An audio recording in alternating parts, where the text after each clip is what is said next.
anatomy class. I am Hannah's big sister, one of her big sisters, Maggie. Some of you all might know me. And Hannah asked me if I would talk as part of her presentation, but because of my work schedule, we decided to video it, because I could not come in. So I had Hannah ask some of her friends to come up with some questions they had about eating disorders and kind of what my history with it was. And so she wrote those questions down for me, so I'm going to kind of go through them and tell you guys a little bit about my story. I started struggling with an eating disorder when I was in the 9th grade in high school, probably like middle of my freshman year in high school. And it kind of started out as just a way for me. I really just started restricting food intake to lose weight. And then once I realized that I was having a lot of success with that, it kind of turned into more of a control thing.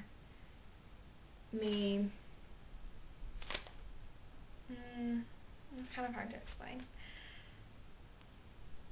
I guess it was one part of my life that I didn't feel like anyone else had an influence on. It was solely my decision. I could control it. No one else could make me do anything about it. And my personality had always kind of been kind of like a pushover, so it was kind of something I was holding on to, so my identity became kind of wrapped up in it. And then it kind of escalated into a pretty serious disorder my sophomore year. And I mean, I had a lot of people say things to me, and my parents tried to get me in to see doctors, but I was in pretty serious denial about it, which I know Hannah talks about in her presentation.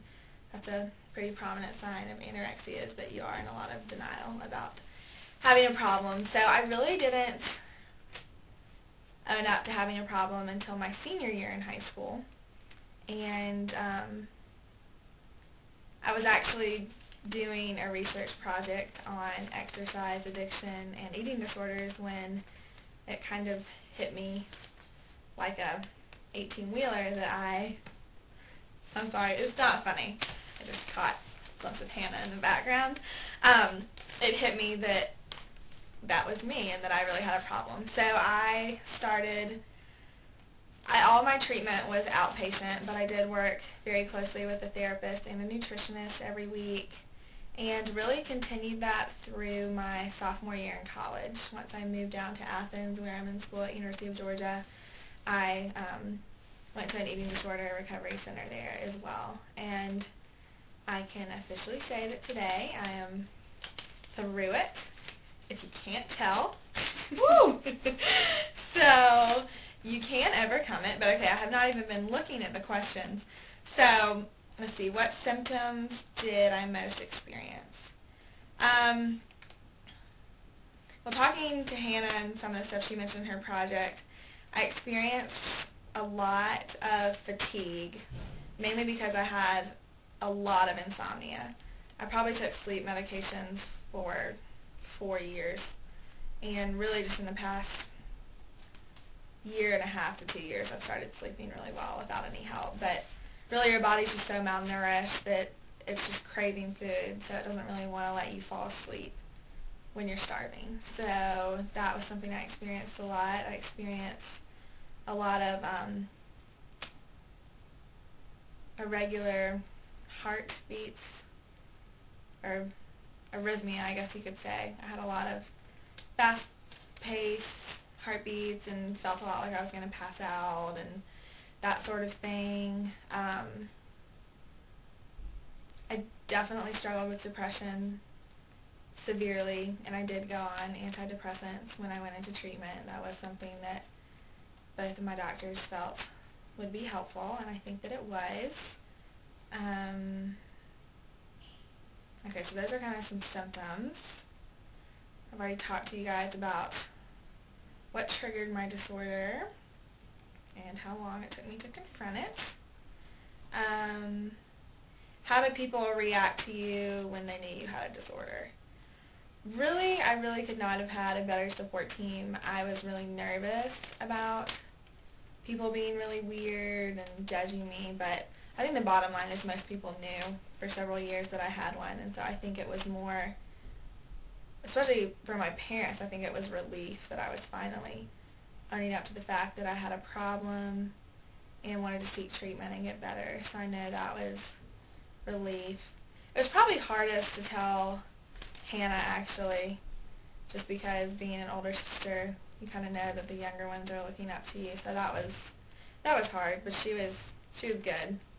She handled it well and maturely. And let's see. How did you feel when your disorder was not known? Maybe we'll skip that one. And let's see, what were some therapy activities that I had to do? Well, when I met with my therapist, I did a lot of delving into, I guess, psychological issues that I was dealing with, and kind of like what was at the root of my disorder. We dealt a lot with my depression that I was dealing with.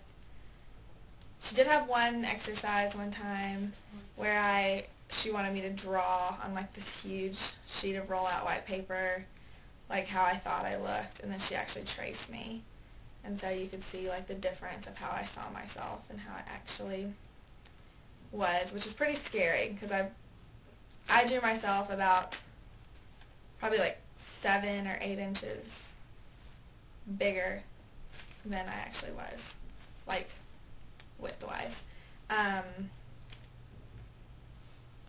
And we discussed a lot of ways of how to like cope with like anxiety and like hardships, because that's kind of what my eating disorder turned into, as a coping device. So we kind of discovered, and I tried out new coping mechanisms. And then my nutritionist, we pretty much just went in a few times every week and weighed in.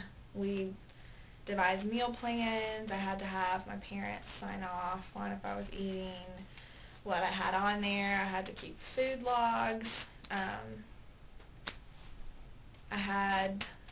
I couldn't exercise until I reached a certain weight, which they monitored. So everything was pretty monitored.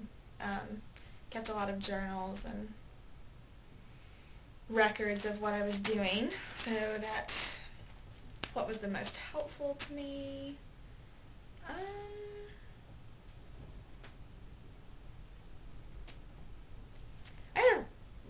I've always been really blessed with a really good therapist and nutritionist. So really just having their support and having someone confront you or work with you in a very honest way, but they're trained to not do it in a harsh way or a blunt way, and you kind of develop this trust with them that was really helpful.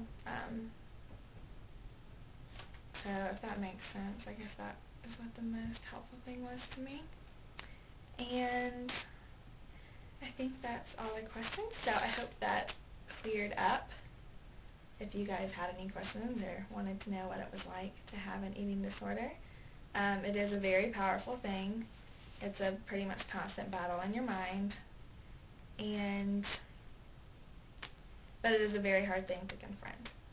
And it is something that a lot of people struggle with their entire lives, and I am at a very good place right now, which is great, and I feel very good and comfortable with myself, which is a really good place to be.